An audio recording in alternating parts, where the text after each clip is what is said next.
And welcome everyone to another episode of Glove Up or Shut Up right here on AngryMarks.com. My name is Peter H. I'm joined once again by my co-host from Omaha, Nebraska, Stevie J. Welcome to your doom.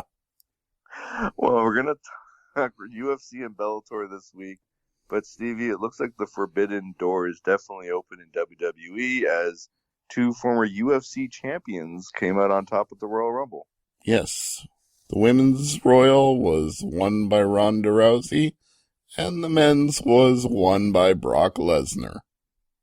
And, for those Although I thought when you said forbidden door, you were going to talk about Mickie James.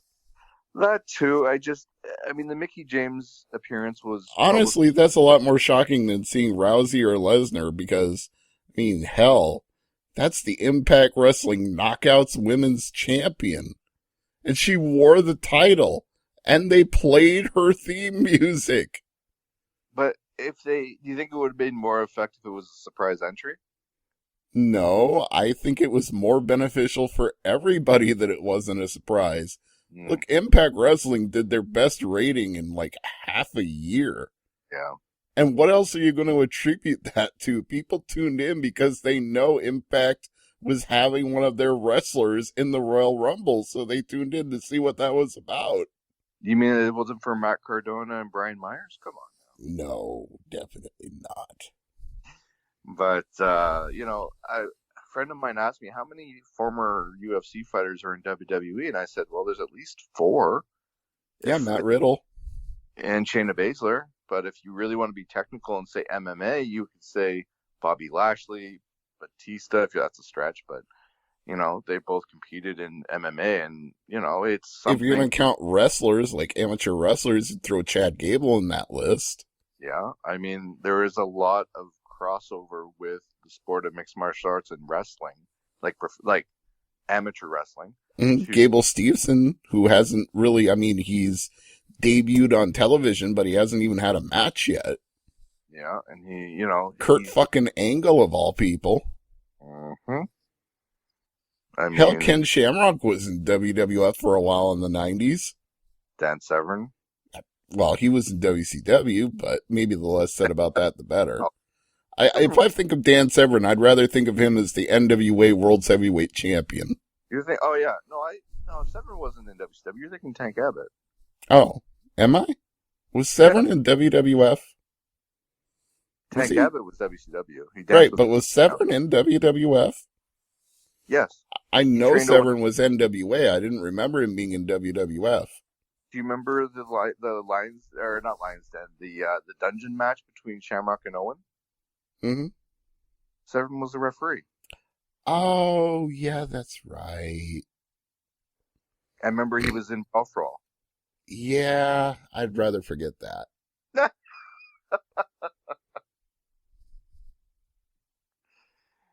Yeah, I think Brawl for All is best left forgotten, even though I might have it on a DVD somewhere. Although the best thing about that is the episode of Dark Side of the Ring that came out about it. 100%. It's a good watch for those who haven't watched it. But and just listening to Jim Ross bury the whole thing under the carpet, like, this was a stupid idea. Why'd we do this? This was so dumb. They could use that for 10 different segments in the 90s, that's for sure. Mm-hmm. But, Stevie, we had Bellator running opposition to the Royal Rumble. Well, for those who are wrestling fans and MMA fans, I have a feeling you watched the Rumble. But, I ended up watching the Rumble on Sunday, so I did end up watching bits and pieces of the Bellator show this past Saturday. And the main event was... Bader pulled it off. Yeah. It was unanimous 48-47 across the board. By his own admission, Bader thought it was close at the end. He wasn't sure he was going to get it. I had Moldavsky winning. I'm sorry. 3-2 or more? No, 3-2. It was that close, but I had Bader losing this fight. Well, tie goes to the runner, as they say. So if Moldavsky really wanted it, he should have done more. Yeah, it says the Cubbies fan. Hey, at least we won a World Series recently. We've won 2, so you're like you can't argue that one. No, I'm just saying that to anybody listening. I wasn't saying it to you. Okay. Like, I'm a Cubbies fan who's suffered for a long time, so Yes, I got my just desserts in the end. you definitely did. As did Ryan Bader in this fight. They were quick to name his next fight. I was like, whoa, like let him catch his breath here, guys. Yeah, but they needed a main event for Paris. What else were they gonna do? Well, him and Congo, I mean, geez, that's a different fight than this one. You know, the last time Congo had a title shot in his home country, he didn't look so good, so Yeah, I'm not thinking that's gonna be playing to his advantage here. Like, he'll sell the house, but I'm not convinced he'll win. I mean, we've said it before. Once that door closes, anything's possible. Yeah, but in saying that, there's still reason to book odds the way the odds makers do, and if I was one of those people, I would not be favoring Congo. Well, I mean, as we say, this is why you fight the fights. But Moldavsky pushed Bader to the limit in this fight, and I was hoping he'd get the rematch, to be honest. Well, maybe if Bader successfully defends it against Congo and Moldavsky beats somebody decisively, he'll be the next man up. True.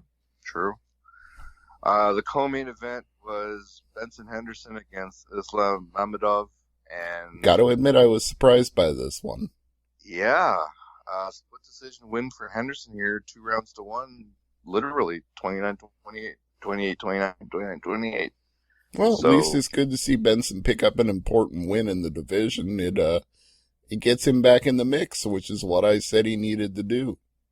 yeah, we were saying last week that if he lost this fight, what do you do? Because this was his last fight on his contract. Mm-hmm. And do you go out on a win? Do you resign? Do you retire? I don't know. I think they would re-sign him just on his name value. I mean, he's not going to be the most expensive deal they have. No. But if the passion is there, he'll sign. If he retires, we know that he pulled a Tom Brady and retired. So, Mm-hmm. Henry Corrales beat Aiden Lee with a unanimous technical decision. Yes, because of a accidental eye poke. Yes. Because there's no such thing as a purposeful eye poke.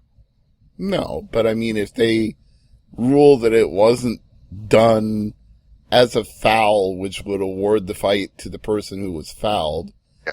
then you go to the scorecards, which is what they did.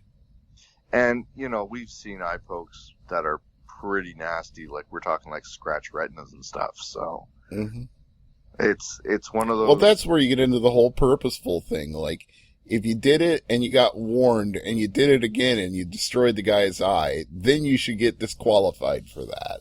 Yeah. But we've seen accidental shots to the groin, headbutts. I mean, with the eye pokes with the gloves, that's an argument as old as, weight cutting as far as problems in the sport. It's always going to be there.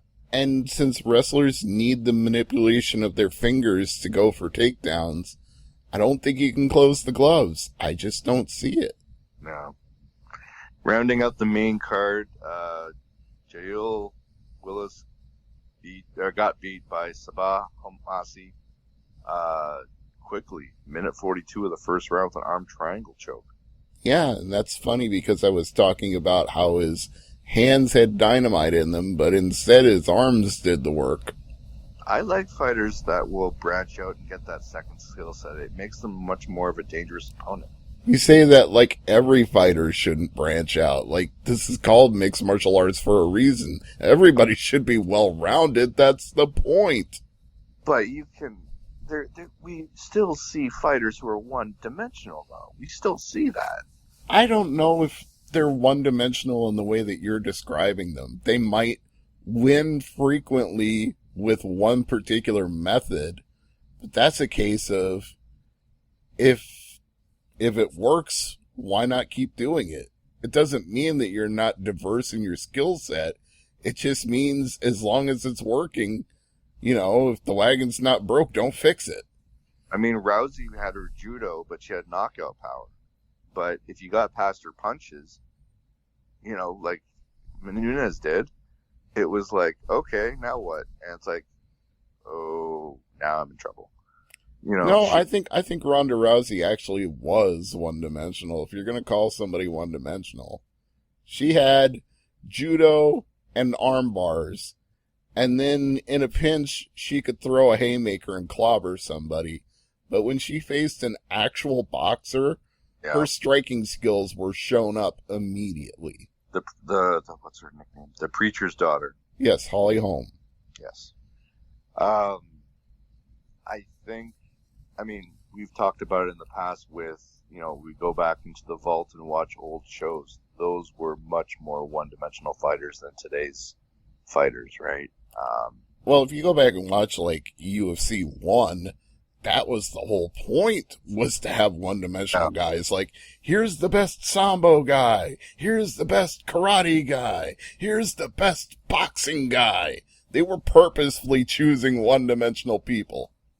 Here's a boxer with one glove. Yes, we all know that story. God.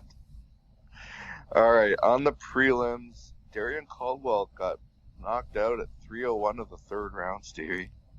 His career is in more trouble than Benson's. Nothing wrong. Enrique Barzola, good on you. That's a hell of a win. Good name on your resume.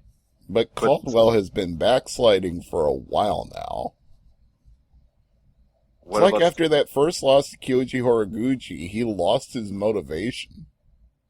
Well, better than Sada Watt getting knocked out in 36 seconds by Chris Gonzalez. Yeah, but at the same time, Sada Watt's always been one of those gunslinger kind of fighters where he's not afraid to just get in there and trade shots, and whoever falls first falls. But you've said it before, a head kick knockout, and I laugh when you say it, but it's like, I didn't see that coming.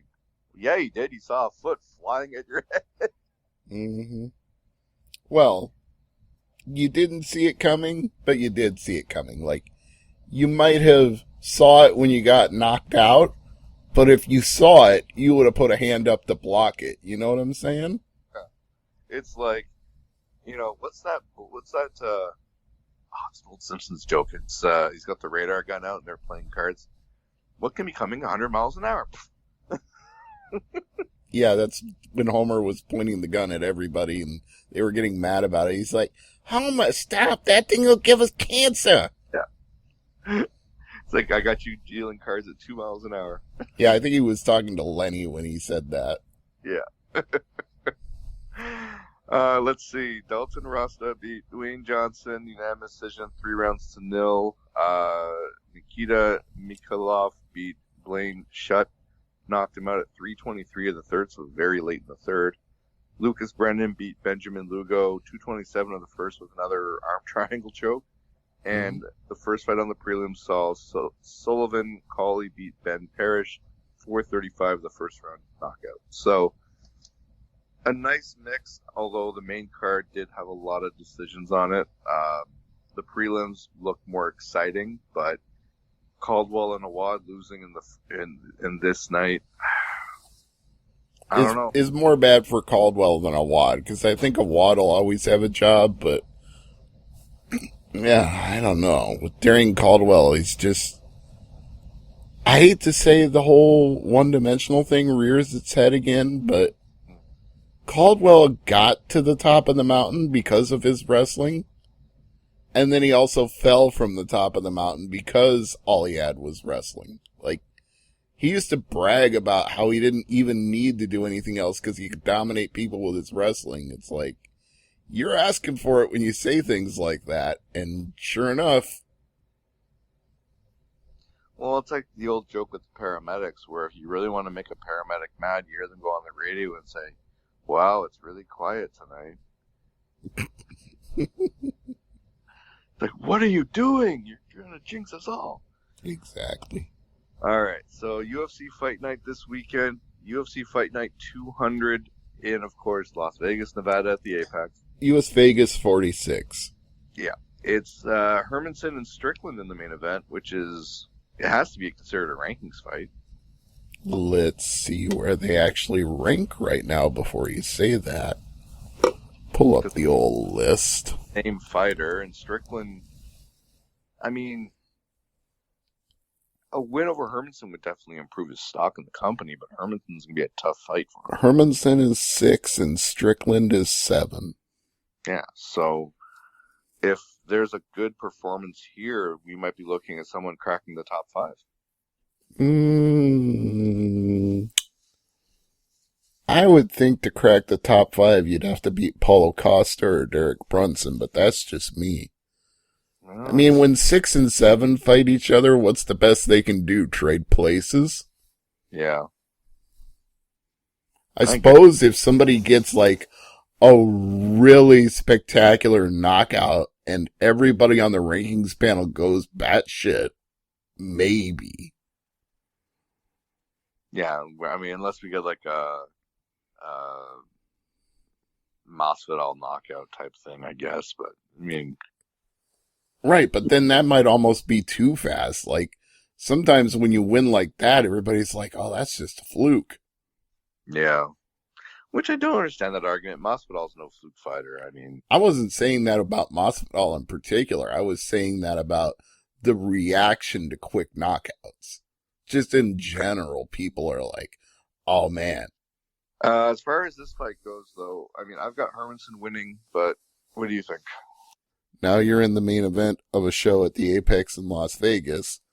That's basically the equivalent of we're giving you the ball to see if you can run with it. Like, this is your moment. The middleweights are the main event and the co-main event, so we're putting all the focus on this division, and we're giving you this chance to prove that you can go on a run here because you've gone win-loss in your last 4 fights. So you just beat Edmund Shabazian. Now put it together. Get on a streak. Show us what you got. Of the 6 fights on the main card, 4 at 185. That's why I said this is the middleweight focus. They're putting the spotlight on Hermansson and Strickland here and saying, one of you two motherfuckers better step up and prove something because we're putting all of this on the main event. So we're leading up to you. You guys got to show out here. Co-main is, in my opinion, some young guns here. We've got Nick Maximoff against Punahele Soriano. Mm-hmm. There's a lot of potential in this fight. Soriano has only lost once, and that was a unanimous decision against Brendan Allen. So, to me, my money is on him, but we'll see what happens. Yeah, Maximoff is undefeated at 7-0, so... I feel like Soriano is probably one of those people who learns more from a loss. Like, he was undefeated, and he took the L. That's just going to motivate him to come back even badder. Absolutely. Carlston Harris fights Shavkat Rakhmonov. Yeah, I can't say I know much about either of them, so I'll rely on you. 2 international fighters here in the middle of the main card on a fight night. Gee, they're both international fighters. What a fucking shock. Well, it's the only fight on the main card to not have an American in it, so... I think there are probably more international fighters in the UFC than Americans at this point. Yeah, that's true. But, I mean, I like Harris, 17-4. Rakhmonov, yes, another Kazakhstani fighter. It's almost like the new, I know it's the same area, I get it, I'm going to say, but it's like those Russian fighters back in the day where it's like, hey, he's 28-2. Yeah, have you looked at the record? I mean... So you're saying he hasn't fought anybody of any repute? Well, let's, I mean... Now you're making me curious. I want to see if Sherdog has his record, because I want to see if there are any named fighters he's beaten. Oh, his nickname is Nomad. That's cool. Well, it's not the worst name Who's ever. he fought? Oh, He beat Michel Prazeres in his last UFC fight, so that's a quality win. He beat Okay, Alex Oliveira before that. You but know, this this Alex, guy is pretty good.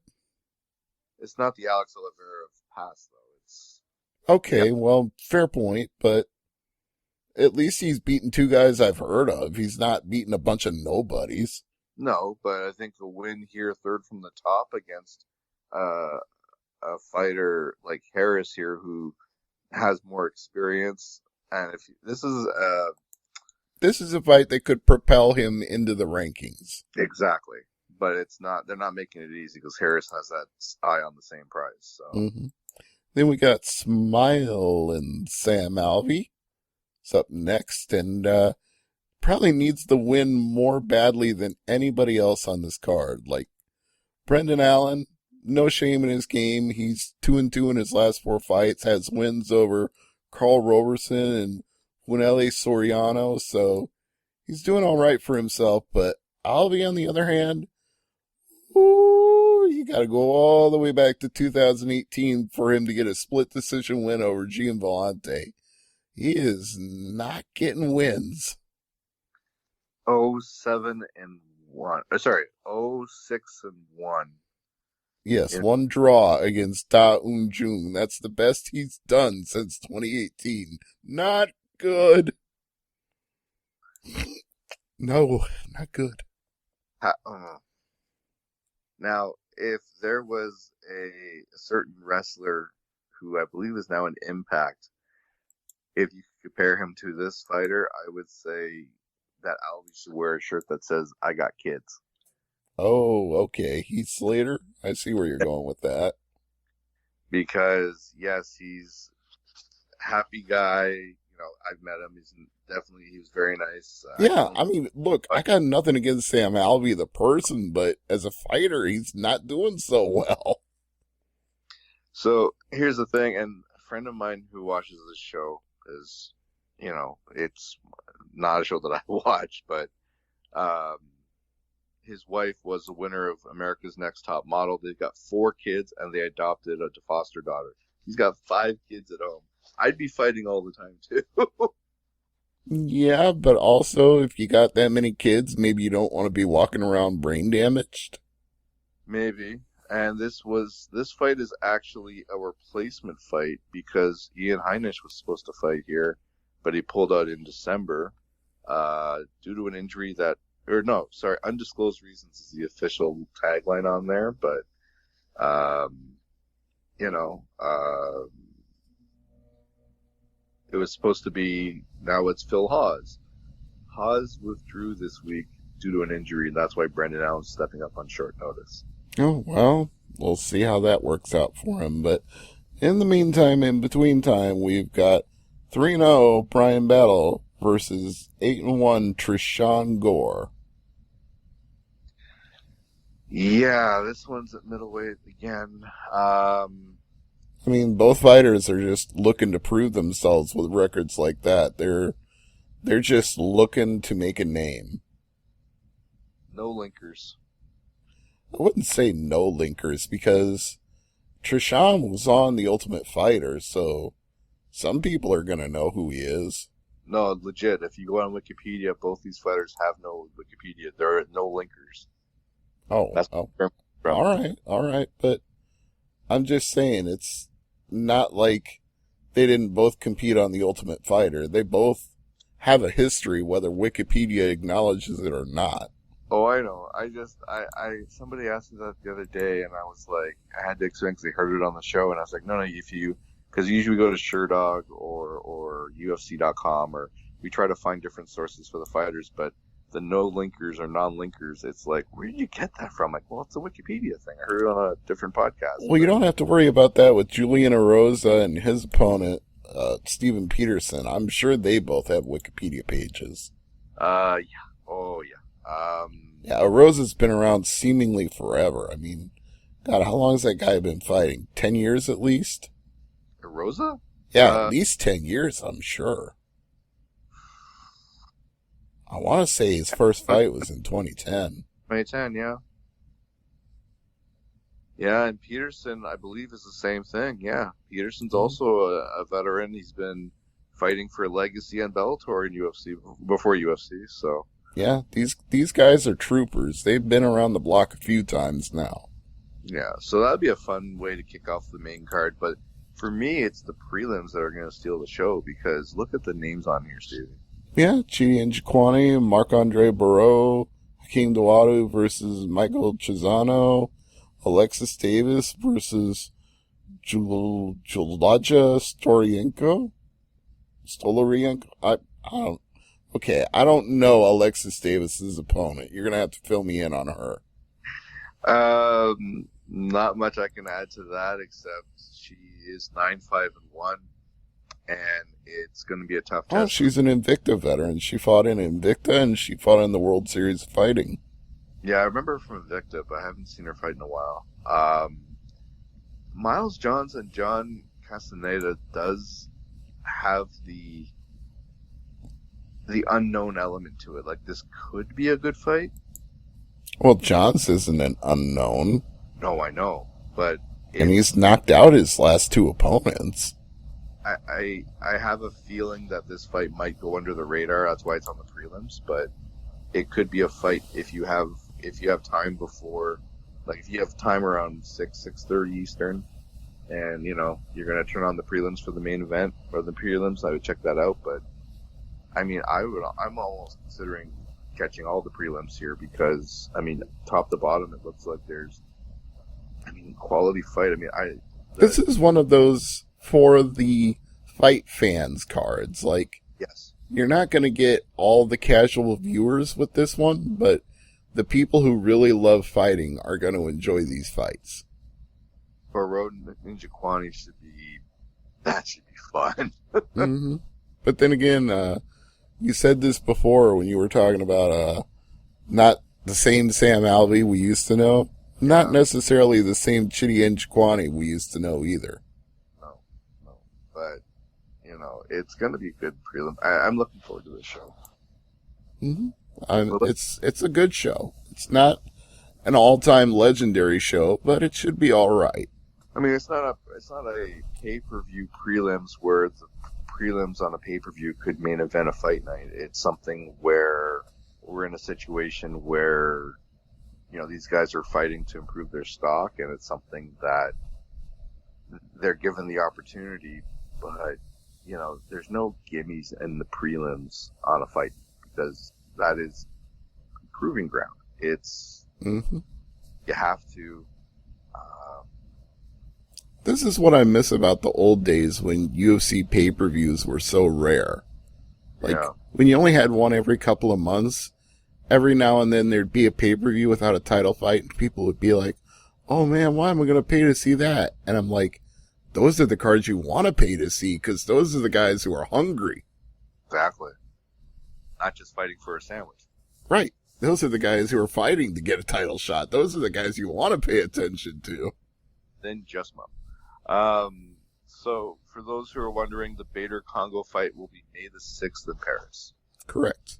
So that's, I mean, you look at that and you're like, okay, that's not that far away because as we record, we're now in the month of February. It seems like January lasted forever, in my opinion, but hmm that's in the rearview mirror. Now we got February to worry about. You know what joke we're going to make before that fight comes up? Oh no. It's going to be May.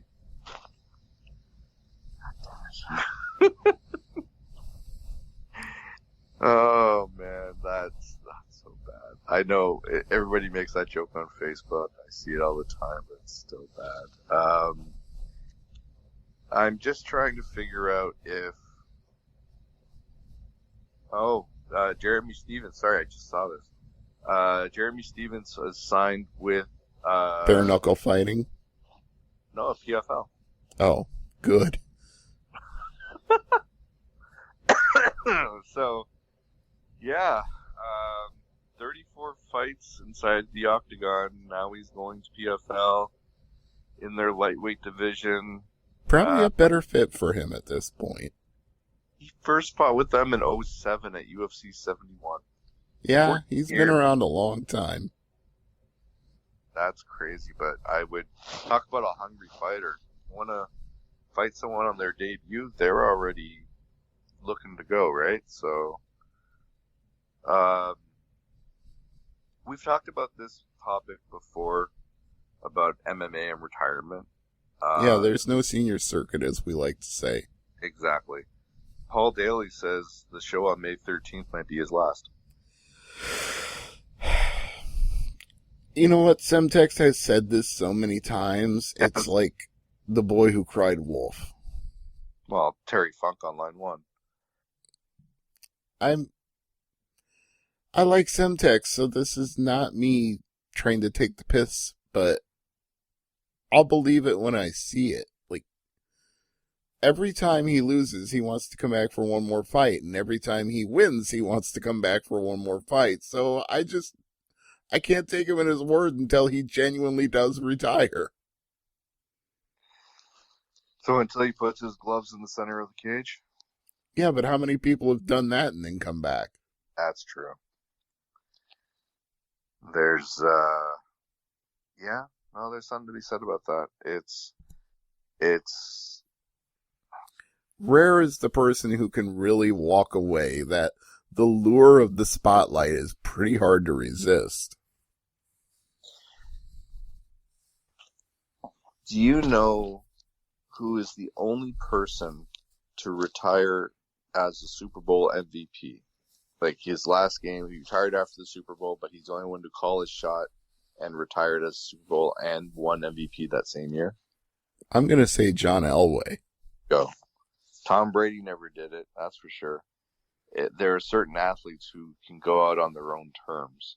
With Elway, he had already written the perfect story. The guy had lost in the Super Bowl multiple times, and then he won 2 of them back to back. At that point, how much better was it going to get for him? He was like, I did everything I came here to do. I'm done.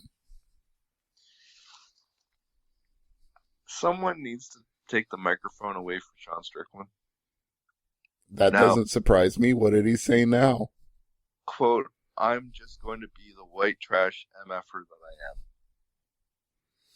Well, Sean Strickland got a lot of where he got to be in this sport with his mouth, so. Yeah, it's just sometimes when you I think the guy's nickname used to be like the King of the Underground, if you know that forum. Oh God, I haven't heard that in a while. It's been a minute. I'm pretty sure he got his reputation running his mouth on that website. If not him, somebody like him. You know, he's very, I'm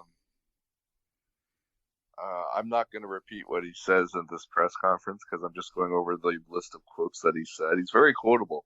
Yes, he is. He is quotable. I don't agree with what he said, but he's very quotable. Well, you know what? He's Colby Covington, but he doesn't annoy me. Like with Sean Strickland, I don't feel like it's a gimmick. I feel like he says stupid things and he knows he'll be quoted and he loves it. Like with Colby, I feel like it's always a work. He's always putting on a show.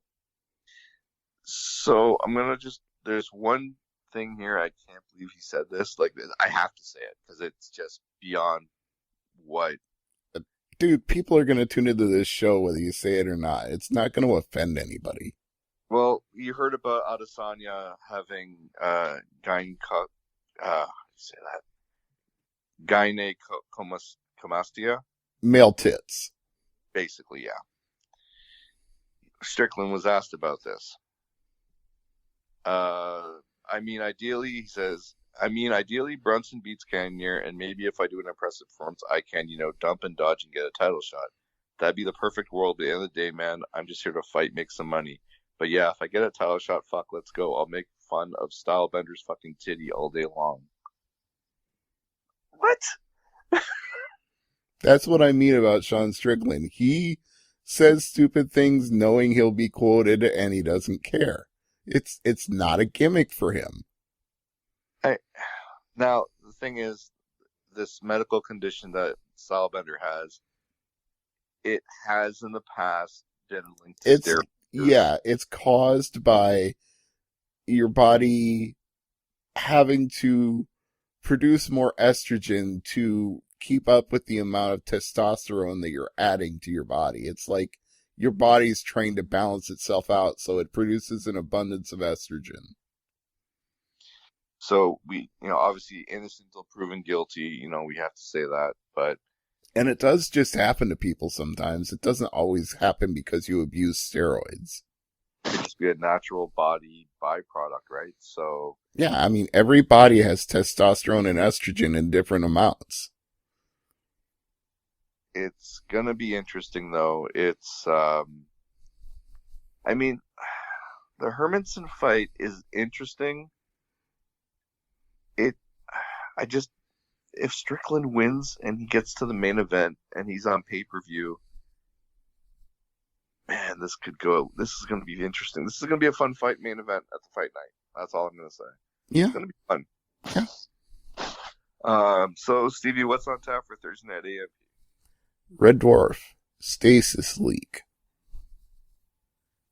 I'm going to have to find if I can buy like a DVD box set or something, because when we talk about what's on Thursday night and you mentioned these episodes, I'm like, I kind of vaguely remember them, but it's been a while since I've watched a full season, because you can buy the seasons on Prime. You can buy a subscription to BritBox and watch all the British shows.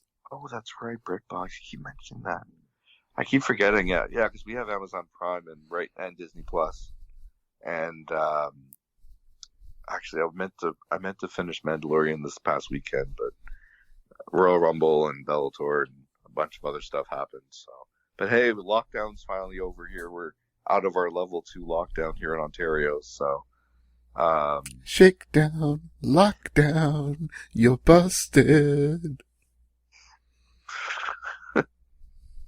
So it's good to have the gyms and the restaurants back open to 50%, and hopefully, fingers crossed that we're getting past this Omicron BS and we can start living our lives again. So it's not Omicron. It's not a villain from the Transformers movie. It's Omicron. Oh boy. Before we let you go, I have to ask you this. With the Olympics coming up very soon, do you have any interest in the Winter Olympics this year? More than I do in Raw. That's fair. That is definitely fair, because Raw's just the drizzling shits. Yep. And on like they can preempt them to sci-fi and leave them there. That is true. And on that bombshell, I'm going to say, for Stevie J, I'm Peter H., the hardcore Canadian. Thanks for listening. As I always say, I leave it to the judges. Good night, everybody. See ya.